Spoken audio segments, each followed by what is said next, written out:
What's up, family? If it's your first time checking out the show, let me know what city, what state you're coming in from. If you're outside of the U.S., let me know what country you represent. Family, I need you to smash up the likes, smash up the likes, smash up the likes. Also, if you have not done so already, after you subscribe, there's a little bell next to your subscribe button. Go ahead and click that thing right now so you can get your notifications each time I drop a new video like this. That way you'll be in the loop. If you want to get yourself some No More Talk gear and support the channel, fam, you can click that link under the video in the description. Also, if you want to become an official member of the channel, not just a subscriber, you can click that link in the description. You might see a join button if you're on your laptop or your desktop. So that's what we need from you, fam. Just a little support, just a little support. You dig what I'm saying? I am about to go in with Rashad McCurry. He's having some difficulties. That is the reason why I was late coming on. I was trying to give him time to get his situation straightened out. But we got a heavy discussion tonight, and we're going to talk about this pilgrimage people are making back to the motherland. Black people are getting the hell out of America. They're saying, man, ain't nothing we can do around here. These motherfuckers don't appreciate us, man. We finna get the fuck up out of here. You know what I'm talking about? Like, it's too damn dangerous, man. Like, man, you're like, even when you're right, you're wrong around here. You can't do nothing. Even if you're perfect, you're wrong. You can't do nothing. You got the Karens everywhere. You got the Kens everywhere. You got the police everywhere coming at you. You got the educators calling our kids all kinds of names, making them out of having mock slave trades and stuff in the schools. You got all of the brands and all of these brands coming out here, making all these insensitive ads and putting our kids in sweatshirts that say the coolest monkey in the jungle. Man, it's like a black person can't get no break in a country that the black man and woman built. Not just the black man and woman, the black man, woman, and child built. Because, they've been working our babies since, before they could walk. So, man, it's black people saying, man, the hell with America. I'm gone. Skeet, Scott, gone, out. I'm up out of here, man. So this is where we are right now, and I salute any black person who decided I'm out, who can take, who has the courage to get on up out here, because really a lot of times that's what it takes, is just having the courage to say, man, anything is better than this shit. Joining us, fam, is one of the black people that have moved back to the motherland. Some of these black people that have moved back was inspired by the recent year of the return, where they call it the year of return movement, initiated by Ghana 400 years after the first Africans were brought to old raggedy ass Jamestown, Virginia, and just treated like subhumans. Back in 2019, Ghana gave citizenship to 126 people of African descent, mostly Americans. You understand what I'm saying, fam? So there's a major movement all over Africa, but I'm joined today with my guest, Rashad McCrory, who is from Harlem.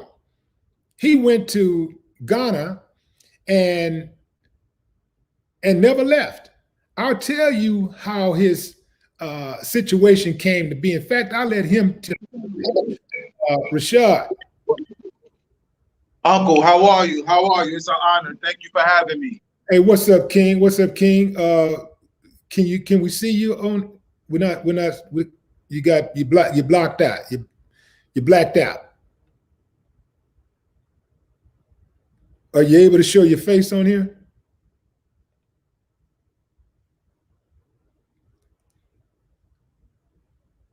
Well, I should have been satisfied with your voice. Because now I can't hear you or see you.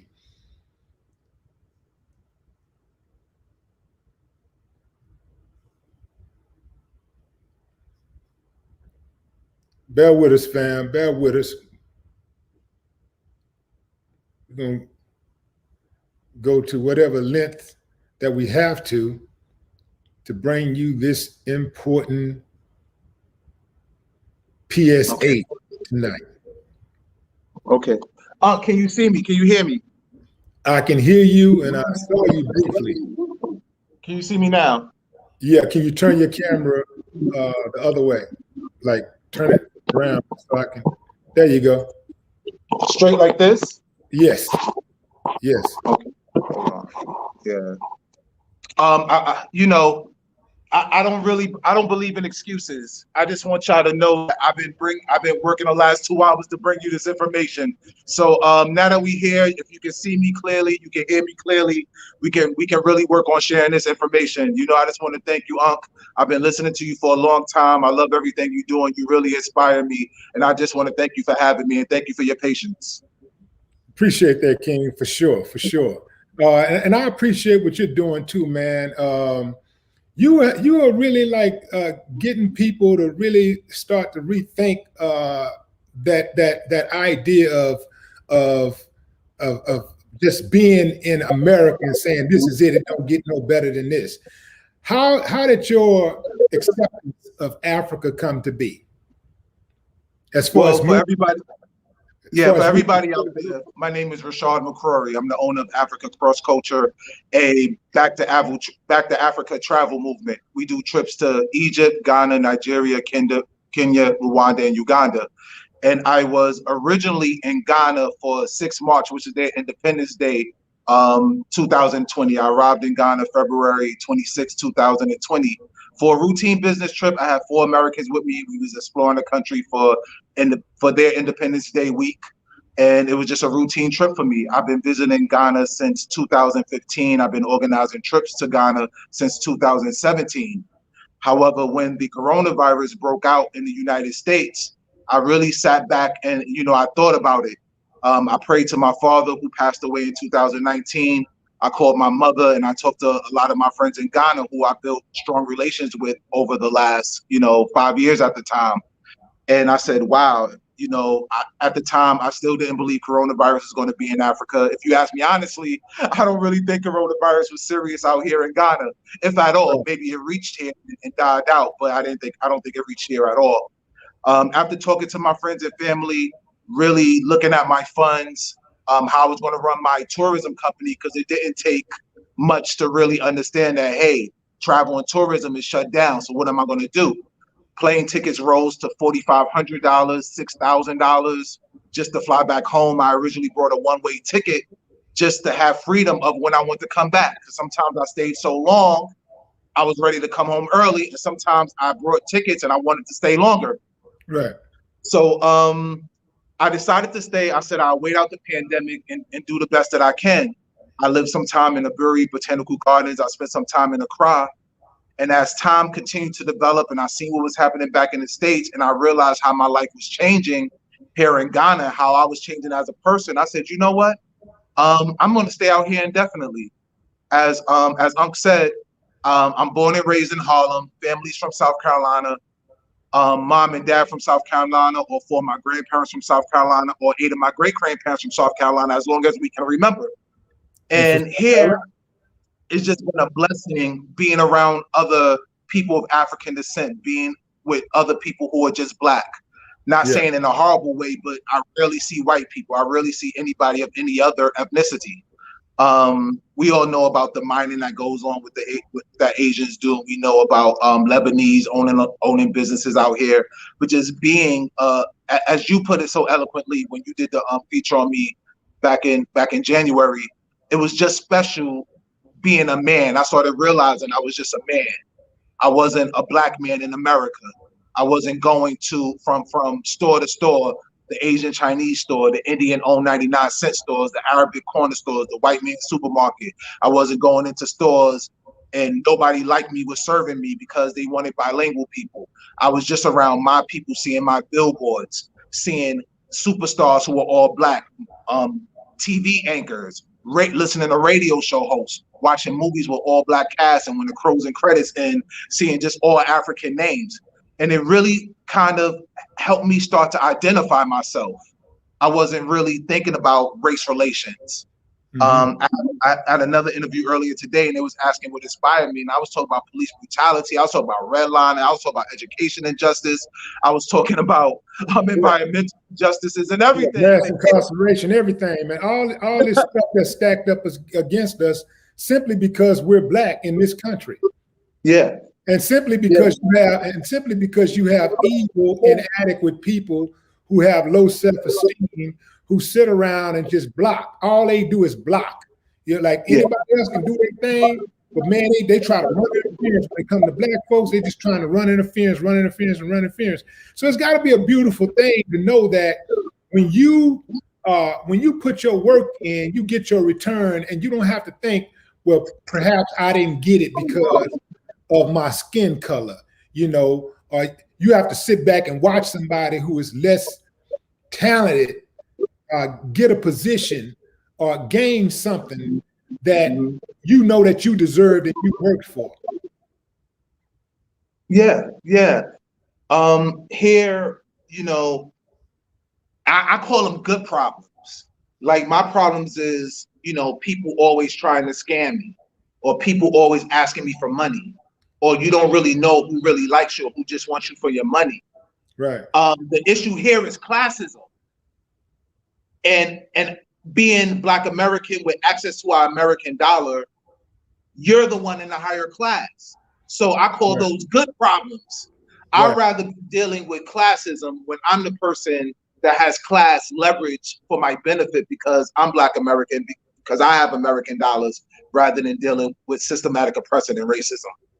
Yeah. It's got to be a hell of a feeling, because I heard one woman who had relocated to Jamaica from America, and she said, just going to Jamaica, just that experience, not having to think about people trying to deny you or holding you back simply because of your skin color, nothing to do with your character, nothing to do with your tribe, your talent.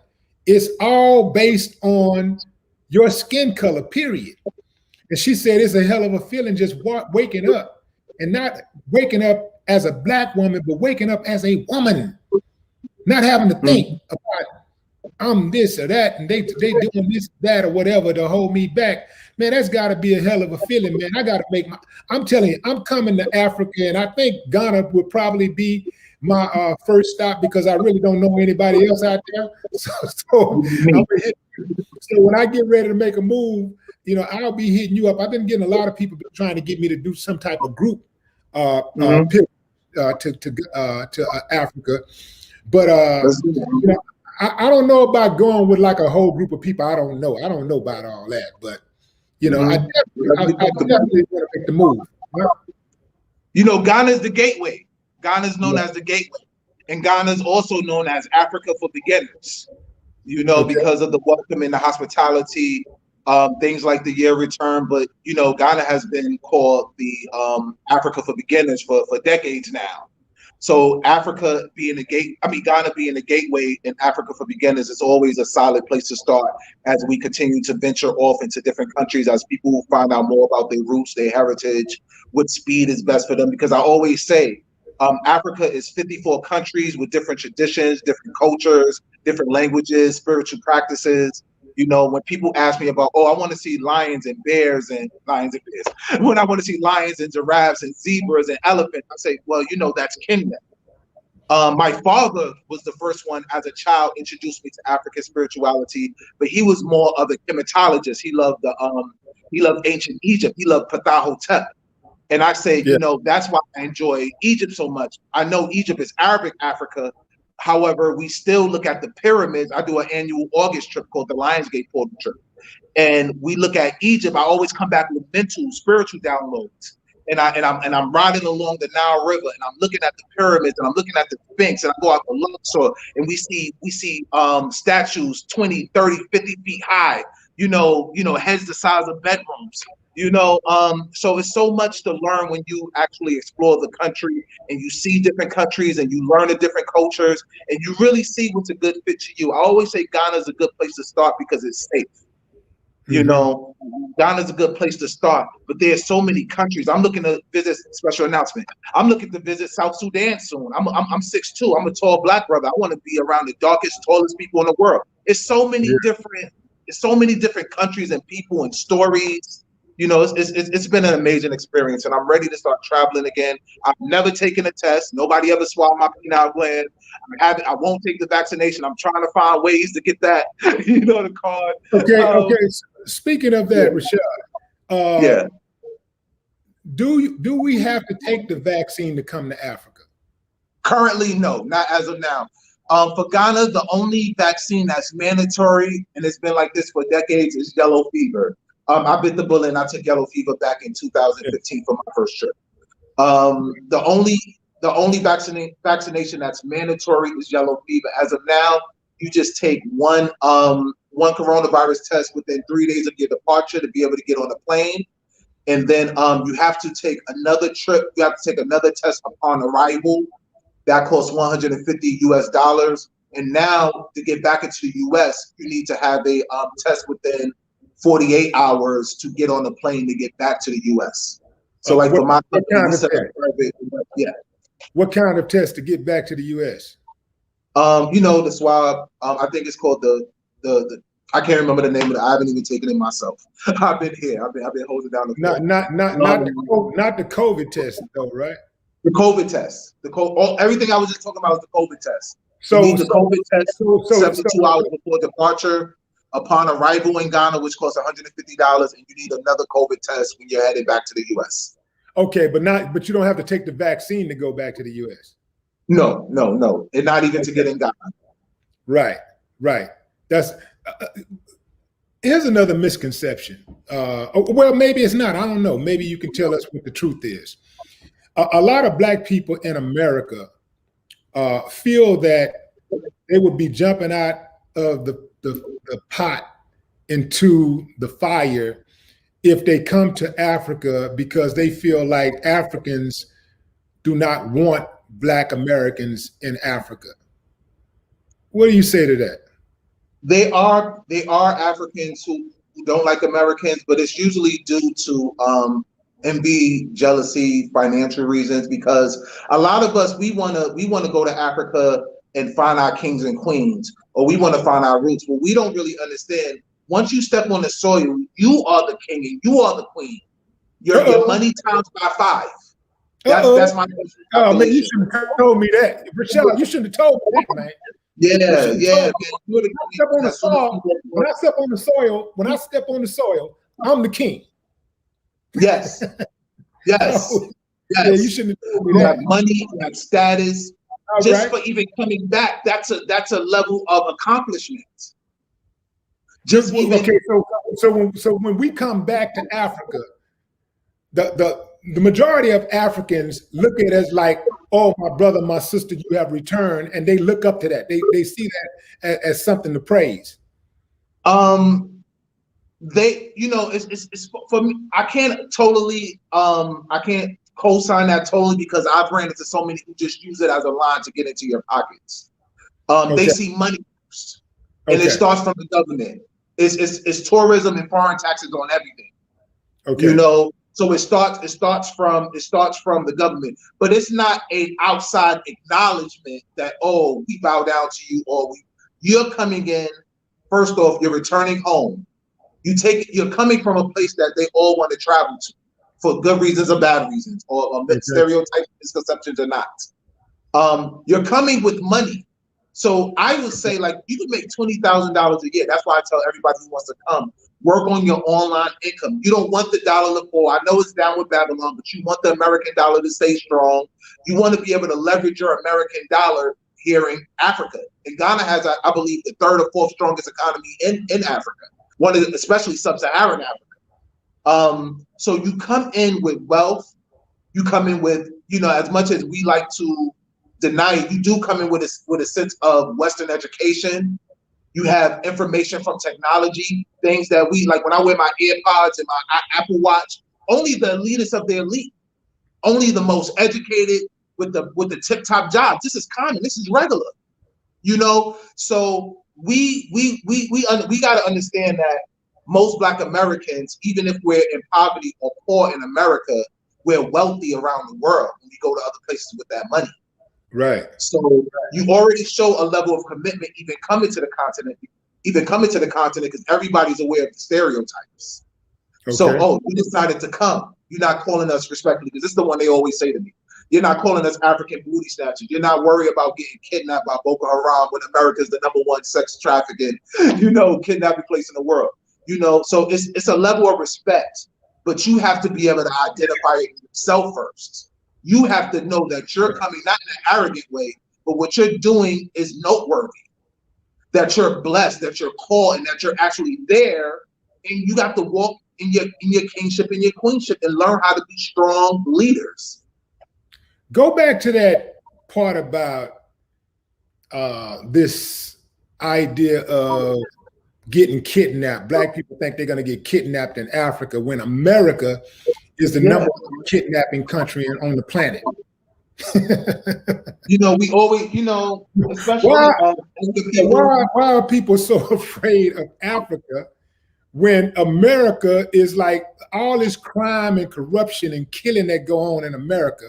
Mm-hmm. Why are Americans, especially Black Americans, so afraid of Africa? Just the way it's depicted on television. Again, I'm in Ghana. I get asked all the time, am I going to see lions and elephants and zebras and giraffes? That's all they show. That's East Africa. Ghana is known for the slave trade. Oh, am I going to get kidnapped? They're talking about, Muslim versus Christian wars in the most remote parts of the country. That's not technically really common. Can I share a story about one of my first few trips to Ghana, to Africa in general, when I came back home and I was talking to people? The Catholic Church, Christian Church, they like to go on missionary trips to Africa and to these countries, and they sleep in the dirtiest, poorest, most crime-ridden places, and then they come back and was like, oh, it's beautiful, but we heard gunshots at night. That's like being in the 1980s and you going into Brooklyn behind the alley and you're talking about, oh, New York is dangerous. Well, what was you doing in the back alley? What was you doing there? These churches take people on missionary. Yeah, man. These churches take people on missionary trips and go to the most poorest parts that they can find, and spread the gospel. I'm not Christian. Spread the gospel, whatever they're doing, and then they get caught up in places where they know there's holy wars. And then when they talk about when they hear kidnappers and shooters, they come back and say, "Oh, he was there, but it was so poor, and we heard gunshots at night." It's like, well, you was in a war-torn area, right? Right. So we have a part to play in that too. But the propaganda is crazy. Man, you should. I've seen the country improve in so many areas, real issues. I've started a YouTube page. As of now, I only have a little over 800 subscribers, but I've been sharing some of just What's your YouTube page? Everybody go follow Rashad McCrory right now. Yeah. You can put in 2 Black, 2 Strong, 1, 2, 3. TOO Black, TOO Strong, 1, 2, 3, and you'll see Rashad McCrory. You'll see me.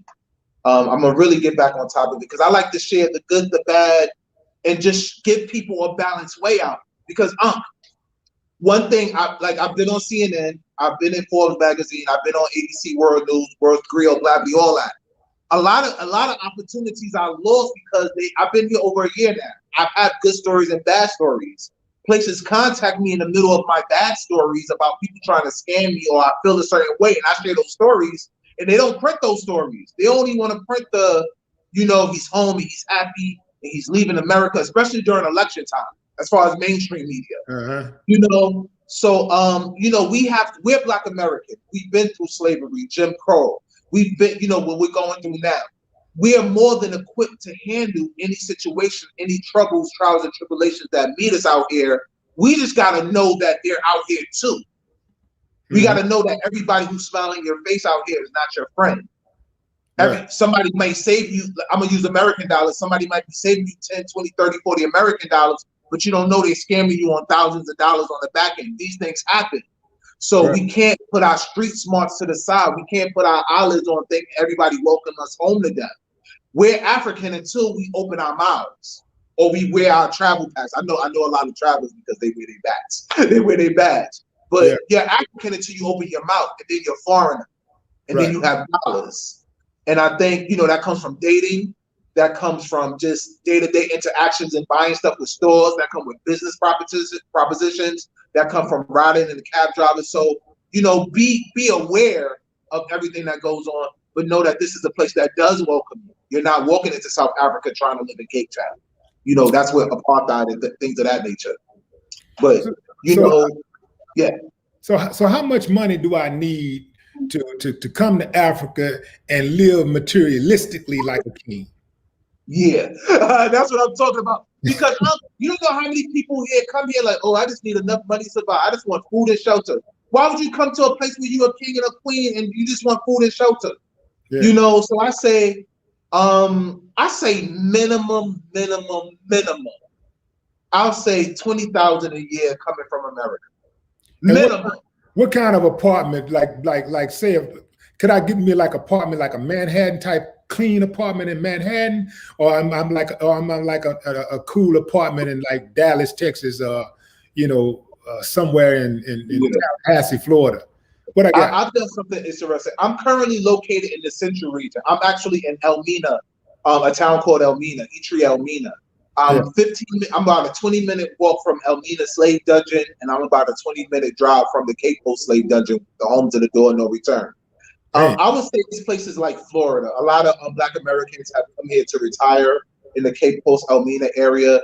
I live in a 2-family house right now. I have 3 bedrooms, 2 bathrooms, kitchen, living room, and 2 balconies, and I paid $1,300 for the year, $1,300 for the year. That's where you are right now.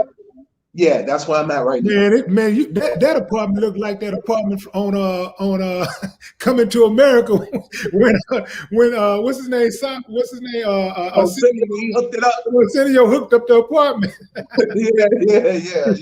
Yeah. So wait. So what's you say you're in a 2-family household? Are these relatives of yours or just no? It's you know, it's to make a long story short, I met some people at a party. I was staying in a shout outs to One Africa Health Resort located in Elmina, very owned by Black Americans, very, very hospitable. I offered it for you to check them out. They took care of me. I stayed there for about 3 months when I first came to the region. I lived in one of their rooms, one of their chalets. It looked like a teepee, real nice, beautiful place. And one day I was at a party. There was some Ghanaians there. And they was like, well, you can't stay in a hotel forever. And I was like, I do like the area. And one of the ladies was just telling me that she found a 2-family house. She wanted to stay in the bottom floor, and she knew they was looking for people to rent out the top floor. And when I went to check it out, she said, okay, I have to go get the keys from somebody. And then when she went to get the keys from somebody, it happened to be the wife of the main manager. I guess the owner's daughter, the owner's son. It wound up being the wife of the owner's son who owned the place. So I was like, yes, that makes me trust the money. So 3 people live on the bottom floor, and then I have my own personal entrance through the garage, and then I walk up the steps. You got to get through 3 doors to get to my apartment, and then I have the place here by myself. I like a lot of space. I use 1 room walk-in closet. You know, this is my little studio. I'm trying to be as professional as possible. How many rooms are you in? 3. 3 bedrooms. 3 bedrooms. They told me 4. The 4th room, I use it as a storage room. To me, you know, it wasn't really a bedroom. But if you really wanted to, you know, respectfully, you know, do like, you know, foreigners do when they come to America and they pack people everywhere, you can definitely make that a 4-bedroom. I say 4 bed. They say 4 bedrooms. I say 3 rooms in the storage room.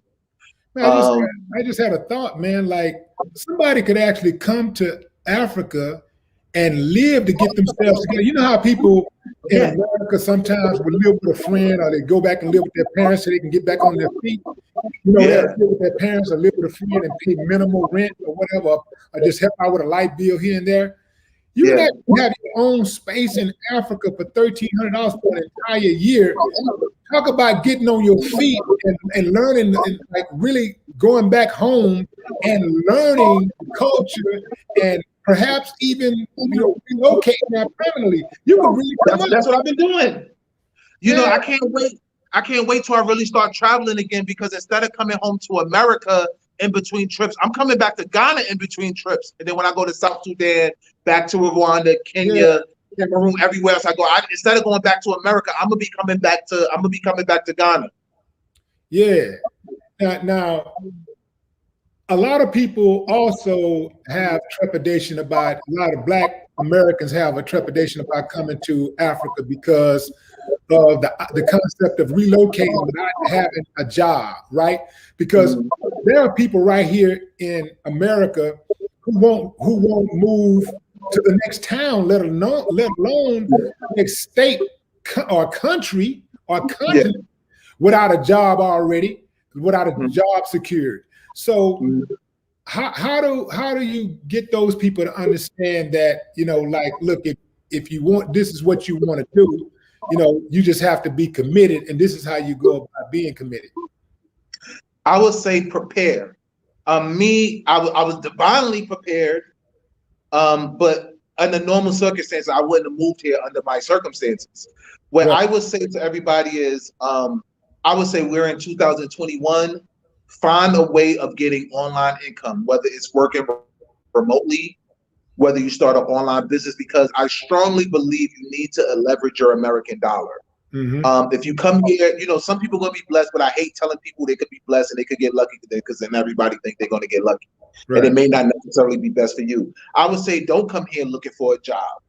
I would say spend your next few years or your next few months really building an online income, really building income flow from American dollars, from euros, from pounds, whatever you want to do, francs, yen, whatever you can do. And build that, and then convert that currency and leverage that currency here. Because, if you're a teacher, for example, you're not going to get paid a teacher salary here. You're going to get paid a Ghanaian teacher salary, and you'll be living off of a Ghanaian teacher salary, just like Ghanaians live. And for some people, that may be good enough, and you can look into that. Then you got to worry about language, what you're going to teach, whatever. I'm not here to tell you your issues. If you really want to be set on finding a job, fine. If you have a high enough skill set and you want to, shoot your shots. But I always tell people about abundance living, living as a king, living as a queen. And the best way to leverage that is to use your technology, the advancement that the Western society has right now, because things like internet isn't always 100% here. It's better in Accra. And also those prices for houses in Accra and apartments in Accra, they're a lot higher than where I am. I said it's the Florida, it's not the New York City. It's not the major metropolitan of Accra. Accra is more expensive. But I would say try to do an entrepreneur status, or even if you're a counselor or a therapist, work it out to where you can work remotely. This is a lot of out-home services are happening.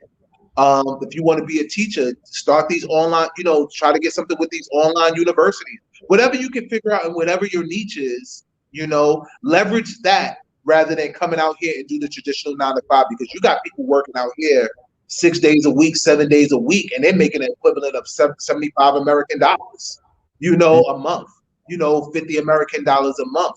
So when you're in a position where you need a job, you're not leveraging your wealth, you're not leveraging your favors anymore. Then you're at a disadvantage because you don't speak the language. You're not a native countryman. That's the issue that we have as Black Americans, because technically our country is America. I'm not Ghanaian.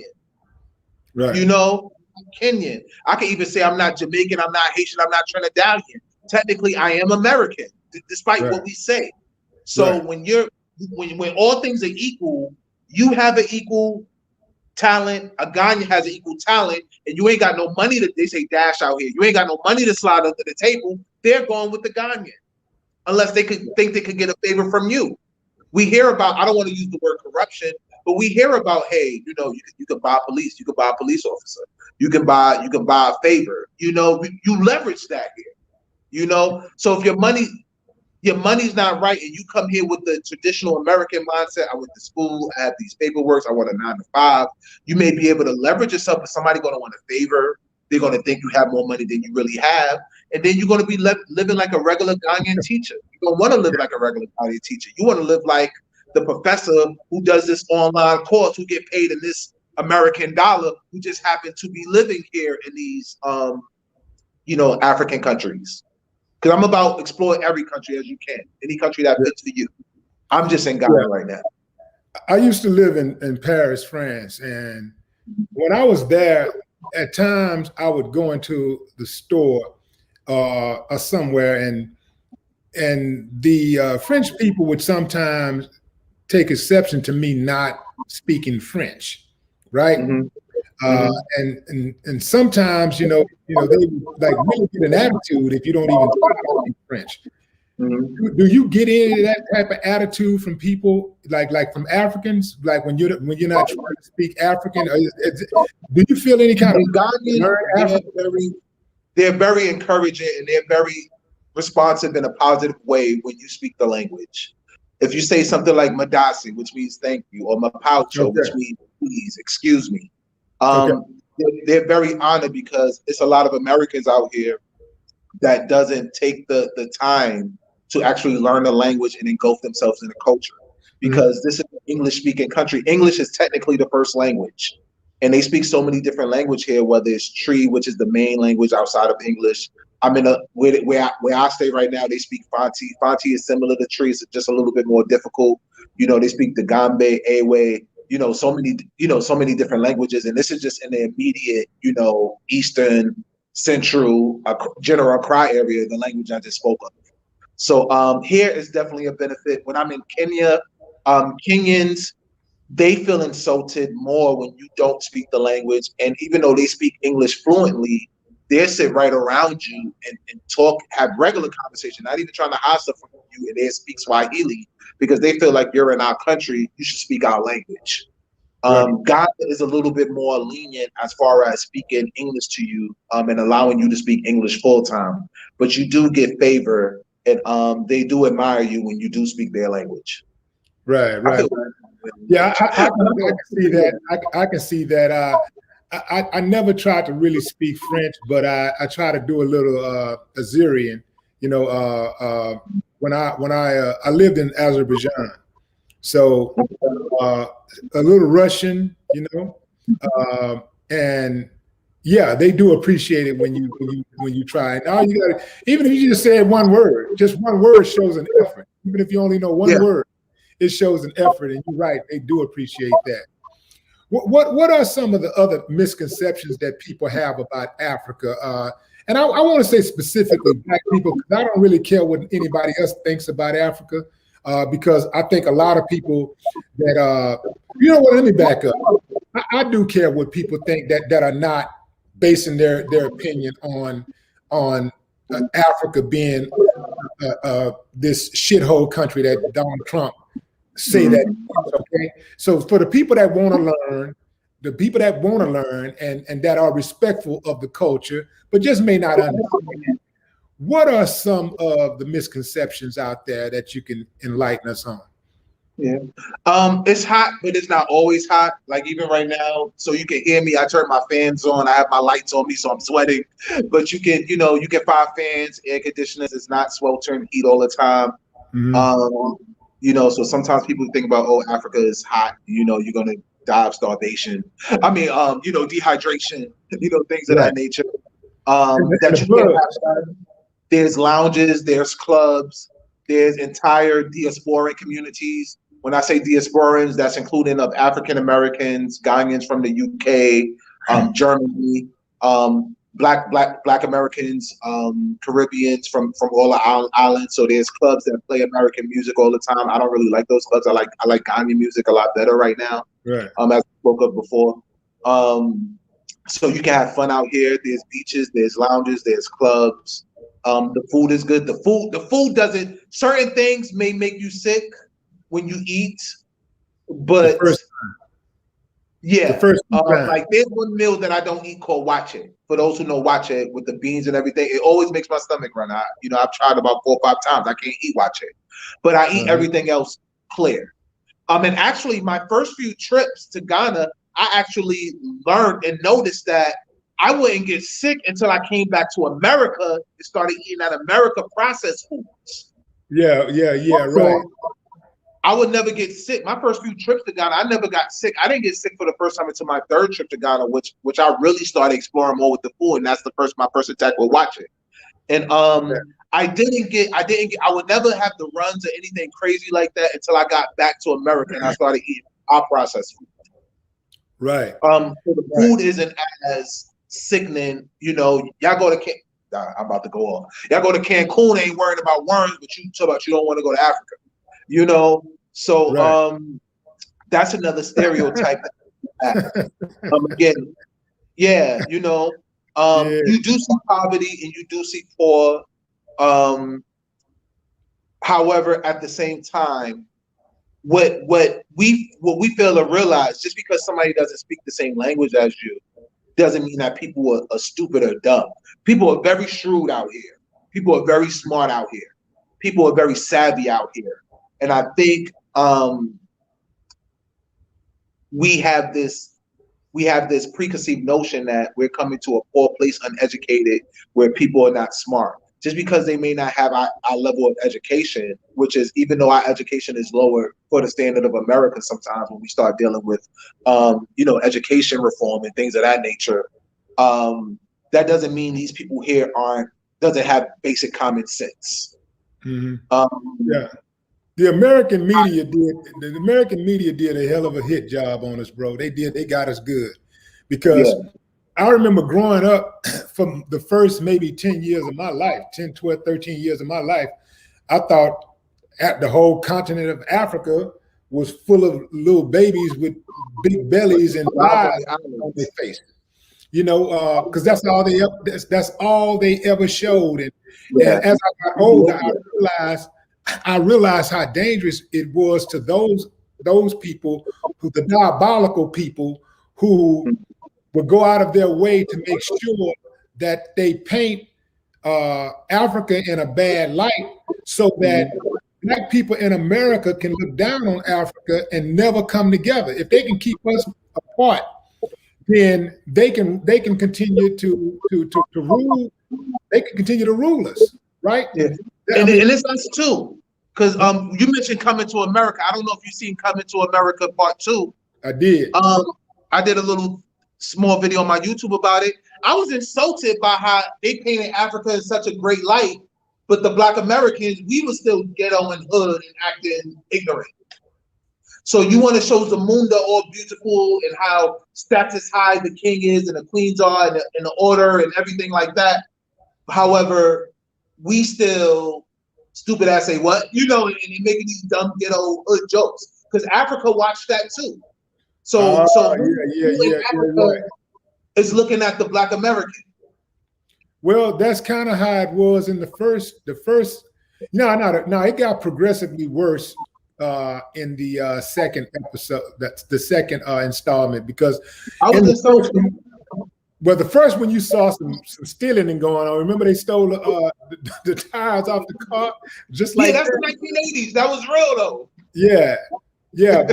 I guess you're right about that, man. I guess maybe they couldn't find the funny in that part. I don't know. No, I hear you. Yeah. Yeah, it was kind of hard to make to do. I think it's always kind of hard to try to follow a hit show, like a hit movie, like a hit film, because oftentimes people are looking for that second installment and third and fourth to compete with the first. And I think films should not compete with the original. I think they should complement the original. So personally, I thought they did a pretty good job at complementing the original. I understand. I'm a black belt in karate. I remember the movie The Karate Kid, the Netflix Cobra Kai series. I've been very impressed. So I just want to throw that out there. If you remember the Karate Kid from the 80s, Cobra Kai, I binged it. Try it out. You might like. I liked it a lot. I like it a lot. Yeah. I'm a black belt in karate, so that means a lot to me too. It's actually really good. It's actually really, really good. But but I still think as Black Americans, we deal with a lot of stereotypes that are given to Africans. Africans only see us as athletes, entertainers. You know, we're still portrayed as ghetto. We're still portrayed as hood. Yeah. My ABC News, some people were offended that I even, you know, analogized that or compared that all Black American music is hip hop and rap. And I say, well, that is the most dominant music. That is the one that we're most associated with.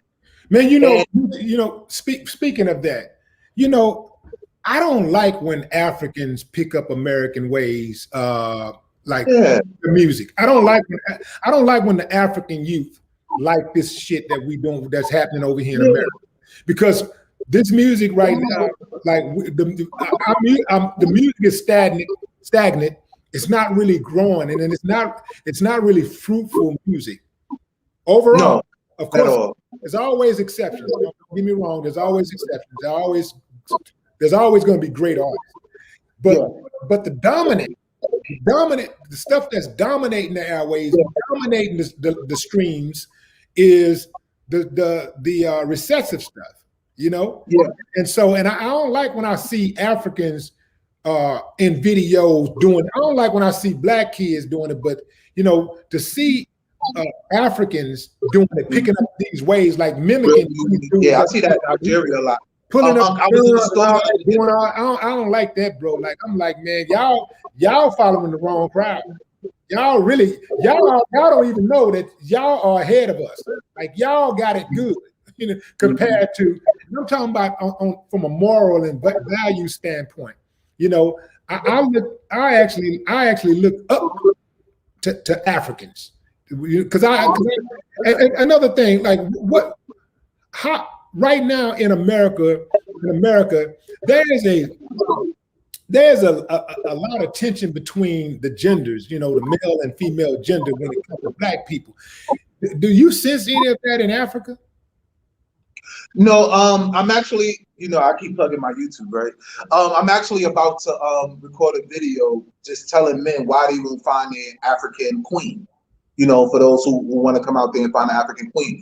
There's not a gender war here, but a lot of us Black American men, I feel like, come out here and then one of the first things that they realize is that they're not man enough. Okay. Because we come from a society where they're constantly trying to train us to be partners with our women. Okay. Whereas here, women still look to man to lead. Boy, you struck a nerve. Yeah. Black American men out here on child support, they getting cheated on, they getting circles ran around them. We come here thinking that, every woman out here is going to be subservient and is going to just do at our beck and call. They sneaky, the women out here, men too, but I did top 5 lies Ghana women tell, top 5 lies Ghana men tell.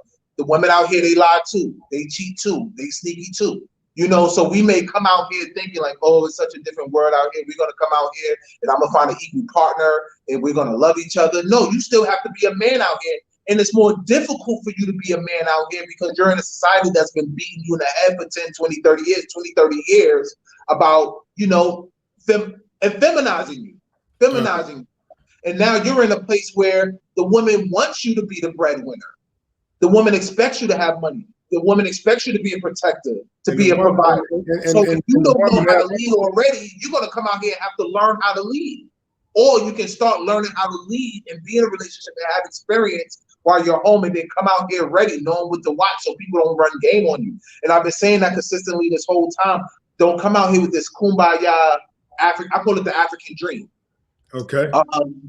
Just like people have the American dream, it's the African dream where people think they could just be, all their worries are going to be gone. There are a different set of problems out here, but you're actually in a leverage of, you have better leverage here. Right. Okay. Yeah. So it's not that tension. Some of the more educated women, they want to, start to talk a little bit of that, but they single out here, or you know which men are handpicked out here. Then it also depends on which tribe you're dealing with. Like the women and men of different tribes have different qualities. Some tribes, the women are more helpful, but then they're also more domineering.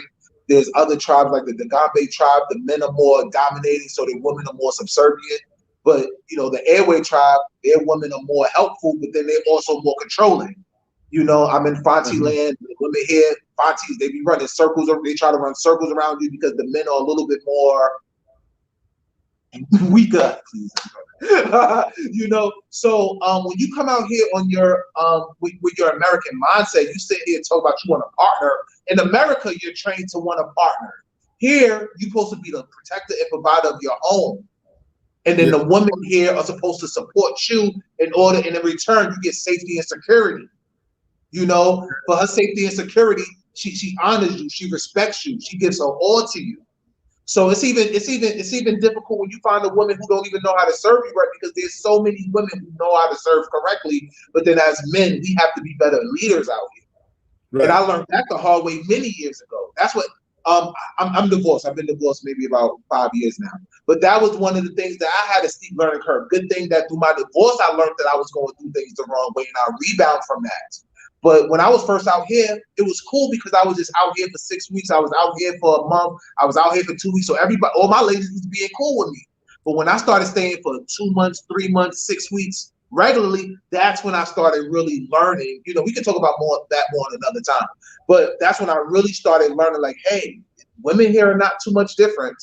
To me, the biggest differentiation is age. You kind of know what a woman's like during her age group. But if you're not really prepared to be a leader, to be a protector, to be a provider, and really understand male-female dynamics, especially for the men and you as a man, they're going to eat you alive out here. And to give a little bit of something to the women, one of the primary things that women may have to worry about in America is men trying to talk them out of their panties, men really primarily wanting sex.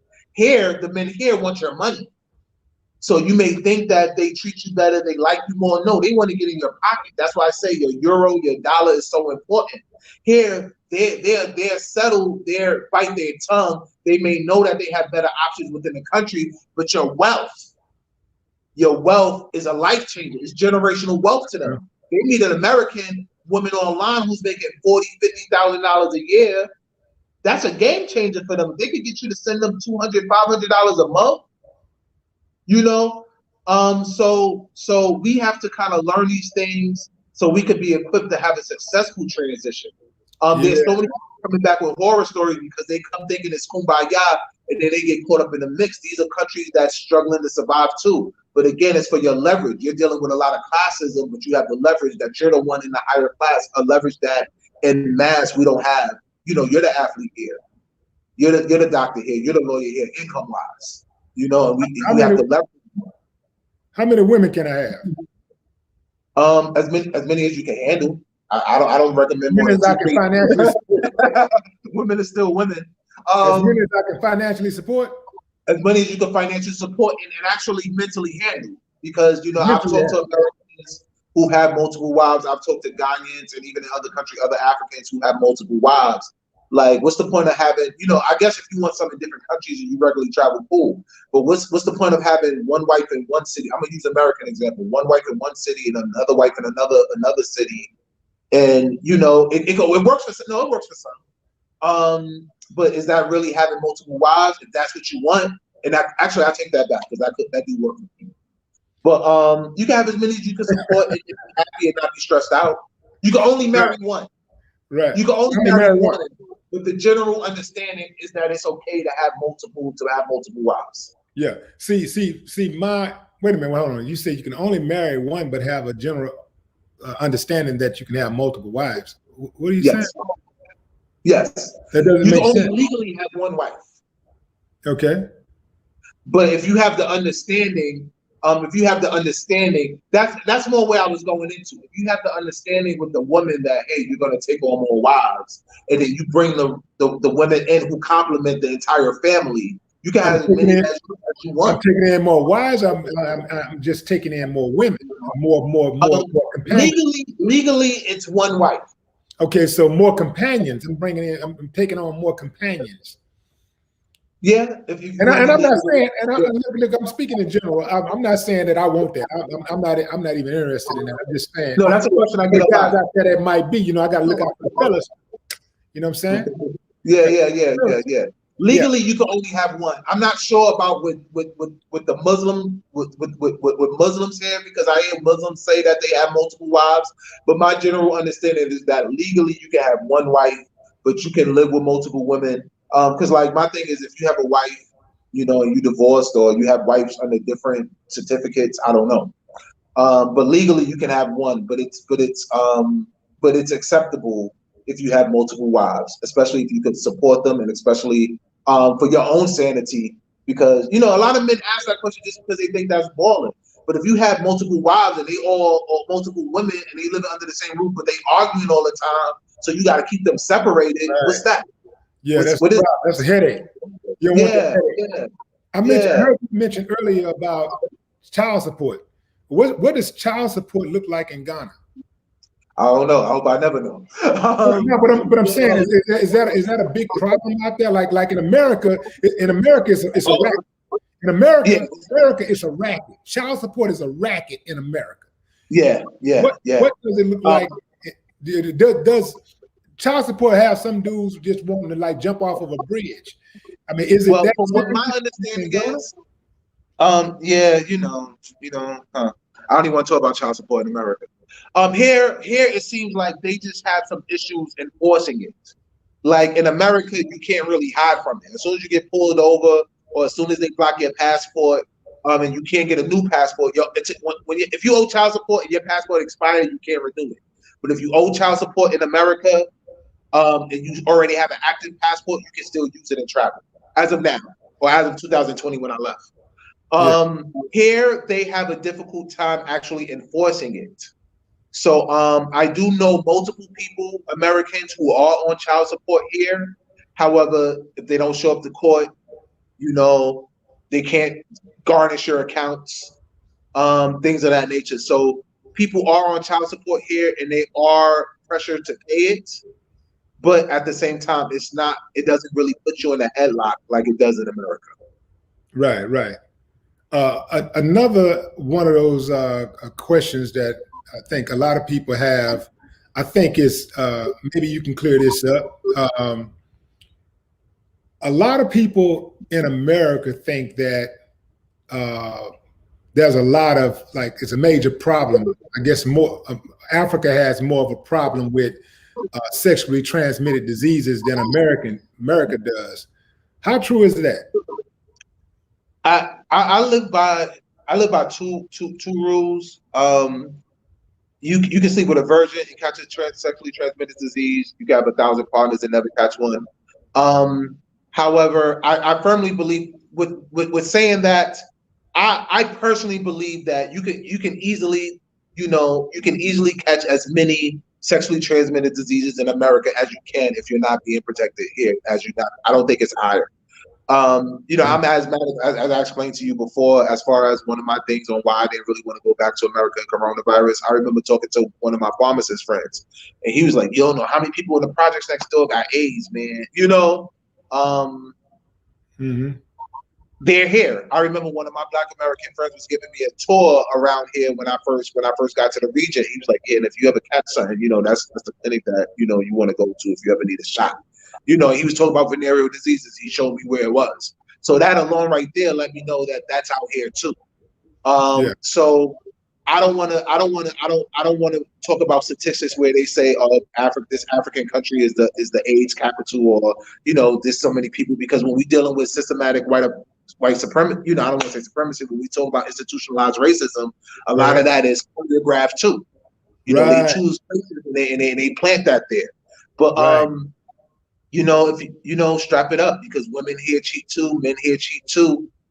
These villages, one person catch it outside the village, they all having sex with each other in the villages. That's why I tell the men here, and I tell other guys, be the best man you can, because you come into these villages, you're coming to these cities, you come into these towns, and you think you're going to find a wife in 3 months, 6 months, 2 days, 1 year. And these women been sleeping with the same guys, since grade school or since high school. You say make somebody your wife, they all been sleeping with each other their whole life. So if one person catch something out there, abortions are huge out here. Women is like serial killers out here too with these abortions. I remember I was dating a girl back in about 2016, 2017. Then I started dating another girl that she knew. And she was like, yeah, they start talking. She was like, this girl, she was like, yeah, everybody knows she had about 8, 9 abortions. And, I kind of like, I asked her about it. And she admitted it was true. I had my first doctor appointment. I posted it on my Instagram page. Follow me on Instagram. And I had triage, blood pressure, temperature. I had blood tests, urine tests. I'm 41. Yeah, I'm 41, young and strong, fit at 40. And they did a prostate urine test to see if I would eventually need a prostate test. This was my first checkup since February 2020. It only ran me $55 American. Full yearly checkup. It ran me $55 American. Segue to I saw a sign, and then on the sign it was about women's care. It was about abortions, contraceptives, and it was showing like how much everything costs here. So contraceptives, abortions, I don't know how to phrase it right, but the little sticky that women put in their vagina, they have those out here, condoms, Plan B pills, abortions at regular clinics out in the open. Sex, yeah. So people catch diseases here. Yeah. How's the drinking water there? How's the drinking water there? I drink out of bottled water, and then they have the bag waters here. I don't drink per se out of the tap water, but I have recently, within the last 2 or 3 months, been more open to using my tap water and boiling it in a coffee pot before I have it's something called Milo here. It's like an energy drink that's coffee. I have recently started that about 2, 3 months ago. I don't know. I don't know the real effects of it, but I have did it. Usually I do we call it sachet water. This is called sachet water, and this is usually used for cooking. So usually I use the bottled water to drink, and I just get a whole bunch of these, and then I usually pour this in the water to drink. Yeah. But recently, just something I just started to do. I would just boil my water to cook and even to drink like coffee and tea. Not tea. I don't drink tea. I haven't done tea yet. Let's put it that way. But I wouldn't drink out the tap raw, for lack of a better term, or straight. Yeah. They don't have filters out there, faucet filters? So one thing I've also recently done, there's things here that like plunges. There's no plunges in this country. So things that I want in America, I order them from online catalogs. So there's several websites. I'm going to do a YouTube video about that. Kiku, Jumaya, there's several things, and they come from China. So pretty much there's several websites where you order the stuff online. It takes about 4 to 6 weeks for delivery, and then you get it here. Usually they say if you have issues with plumbing, just call the plumber, then the plumber come and do all the stuff. I just said, let me just order a plunger online, and then I had it delivered to my house. Amazon. That sounds like an enterprise to me. That sounds like sell plungers. I mean, sell some faucet filters. Water filters for faucets. Yeah. I've thought about that. Maybe I should just start doing it. Because also in addition to having your online income, it is wise to have money coming in the country too. And we haven't even started talking about investing in the country. We were just talking about work and just how to live day to day. So there's also several investments that you may want to make, whether it's one of my friends, he has his own moringa seed. Shout out to Steve Coakley Jr., the son of Steve Coakley. He lives maybe about, Steve Coakley? I'm sure you may be familiar. You're familiar with Steve Coakley. Steve Coakley. Coakley? Yeah. No. Okay. Very, very, very strong activist from the 70s and 80s. And Steve Coakley, yeah. And his son lives near me. Started a moringa seed business. He has his own water. He's been doing a lot of great things as far as entrepreneurship ventures. So you can come out here, some people out here, they buy taxis out here. They have the little trolleys that's called the Yobas. They buy one and then they make a certain, they find the drivers go around and then they bring back the income, to them. So there's definitely a lot of on land ventures, but I always say the real wealth is coming from either major legitimate investment opportunities out here where you vet the people properly, get the lawyers on point, and you really have your P's and Q's crossed. and also your American dollar. But you can also do things like open up boutiques for like stores, selling water, selling even things like calling credits if you want small money. There's definitely opportunities out here. Absolutely. So maybe I'll do plungers because I had to order my plunger online, and I was so happy because when my sink is stuffed up now, I just plunge it out. Yeah. This one is a suction cup, so I got to do it this way, but it's not the regular plunger. But yeah, right. So, but overall, your experience in Ghana has been terrific, and you have no plans to ever move back to the United States permanently. No, not as of now. Never say never, but I don't see it. Vacation. Like I really want to come home and go shopping. I was going to say, how often do you get out? How often do you get away to come back and visit your family? Because, like you said, I mean, all of your roots are in. I haven't been back. I haven't been back home. I left my house for thinking I was going to come back in 2-3 weeks, no longer than 4 weeks. I brought a one-way ticket just because I wanted flexibility. Like I explained earlier. So you haven't been back since 2019. 2020, February 2020. I arrived in Ghana February 27th. I spent the day in Cote d'Ivoire. I arrived in Ghana February 27th, 2020. My family went to my apartment, was like, were you moving? Because, I was doing that manifestation. I just felt like I was going to move. I wanted to move to a new apartment. It's raining here. If lights go out, it sounds like it's a thunderstorm outside. Are you an only child? Yeah. My family, went to I started packing up all my stuff. I started throwing stuff out. I started minimalizing because I said, I'm ready for a change. I was in my apartment for 10 years. I have a nice 2-bedroom in Harlem, but I was ready for something different. I didn't know I was going to be here. One of the spiritual things happen to me all the time.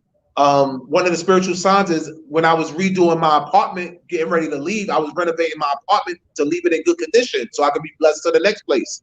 The paint color that I used for my bedroom, when I came here to look at the apartment, all the bedrooms were painted in that exact same paint color.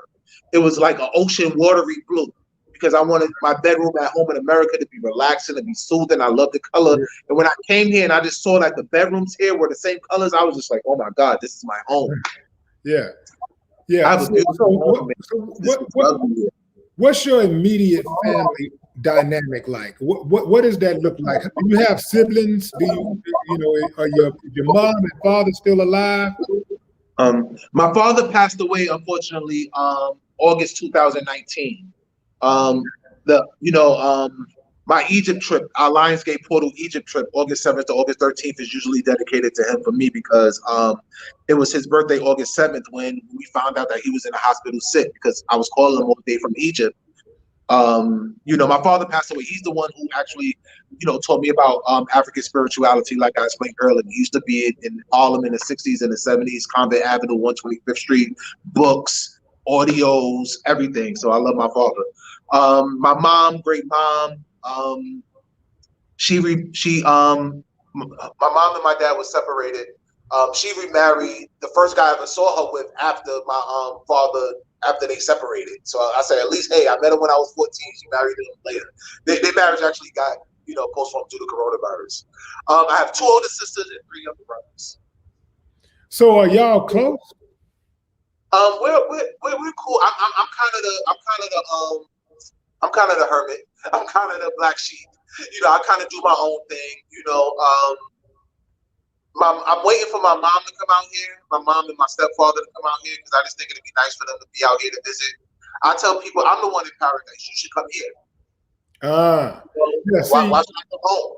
Yeah, that's a good point, man. I asked that question because I'm close with my family members, my immediate family. My parents are dead, but I still got siblings. And one of the things that keep me kind of grounded here is that closeness, because I know, I'm the type that, I'm pretty much the patriarch of the family. So, you know what I'm saying? I'm gonna swoop in and get it, get it right, So that's sometimes I'm speaking from a man point of view. Sometimes as a man, you got to be able to, see the adventure, see the world.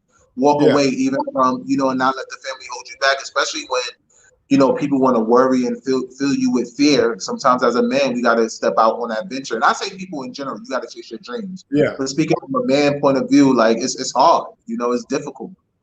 I have two daughters. One of them is 16. I'm like, you should come out. You need to come out here. You need to come out here. You'll enjoy it out here. I think you'll really like it out here. So sometimes as a man, you got to walk away from family and friends, and it's been a better situation. It's been a better situation for me out here. Yeah. I know that's a touchy point for a lot of people, but some of y'all, you need to pay that child support and just keep it moving. Since we were talking about that earlier, and stop letting stop letting certain things keep you. I talked about my divorce. That I was staying back. I didn't move out here because I was always, in family court. I was always trying to keep up with my visitations and things of that nature. But then things got so disappointing with this legal system, family court system against men. When that was finally over, I was just like, you know what?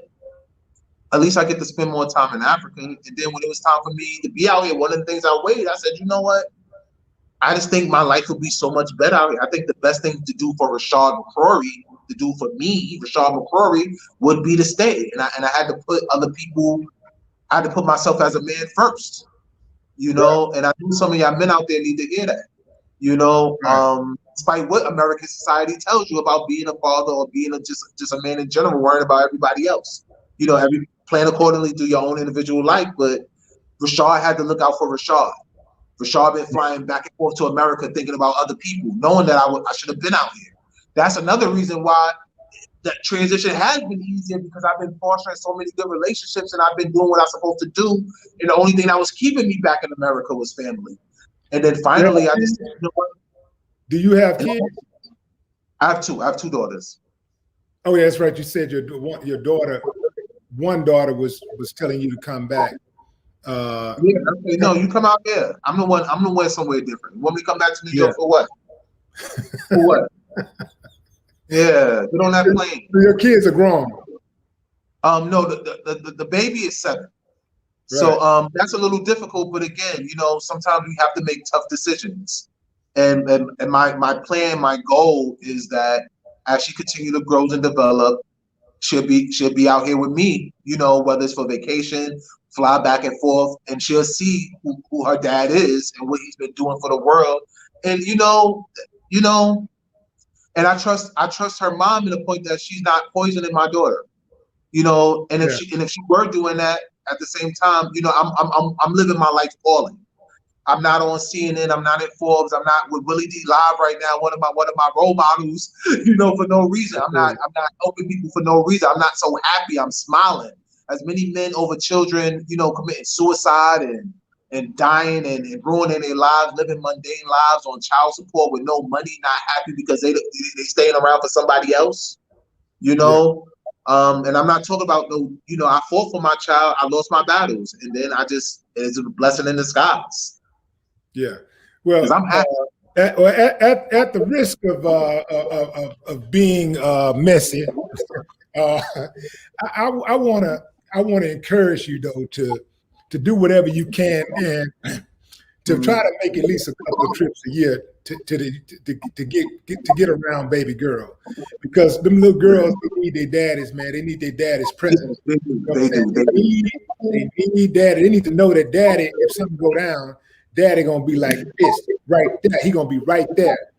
At the same time too, we need to hold our women accountable too. Yeah, absolutely. Absolutely. You go through family court and you sitting and you listening to these other cases and you know what you're going through. The government did a number on the black family. It's more beneficial for the black woman to be single and be resistant to having a father in their life. When you start materialistically, but not spiritually. If you don't talk about materialistically and what the government has to offer for a single black woman, perhaps. But spiritually, they're not thinking spiritually though. That's the last thing on a lot of them now. Unless it's Christianity, they ain't thinking about that right now. Well, Christianity ain't spiritual to me, so that's religion. That's just religion. But, Yeah. but anyway, man, we're not, hey, man, we about to go there, and let's get on back over here. Yeah. You know how that goes. But man, Yeah. I do want to thank you for coming on the show, man. And that information that you gave, I've learned more in the last hour, actually, about Ghana than I've ever known in my whole life, and even in other parts of Africa. You really have enlightened me, and I'm sure that my audience got a lot out of it also, man. So I really appreciate you, man. Tell the people how to get in touch with you or stay connected with Rashad McCrory. You can go to my website, ghcrossculture.com. The letter G as in giraffe, H as in home, cross, CROSS, culture, CULTURE.com, ghcrossculture.com. You can find me on Instagram under Rashad_McCrory. I always tell people go to hashtag 2black2strong, TO black TO strong. I'm verified on Instagram, so when you look for Rashad McCrory, just look for my blue check mark. You can find me on my YouTube page, /2black2strong, TO black TO strong 123, 2black2strong 123. You can also Google my name and find me that way. Right, absolutely, man. Salute. I appreciate everything you do. Thank you for having me. Thank you for picking up my story. And I hope to host you here in Ghana one day. That'll be an honor. Private tour. You ain't got to worry about inviting no one else out. I'll learn more from you than just about life in general. Even as an older man, as myself, I still embrace having mentors. So, you definitely from what I know of you and what I hear from you, I would definitely, I reach out to you and ask you about, mentorship, just giving me game and, have some favor on me, because what you're doing is amazing. I've been looking up to you for a long time. So thank you for having me. Well, I am my brother's keeper. I appreciate you, man. Absolutely. No more time. All right.